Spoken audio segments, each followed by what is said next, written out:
Итак, ребята, следующая казахская национальная игра, в которую мы с вами сыграем, называется Тенге-Алу. Сейчас я разбросаю мешочки с монетами.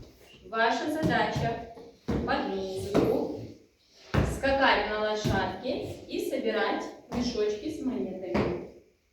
Кто больше соберет, тот и побеждает. Понятно?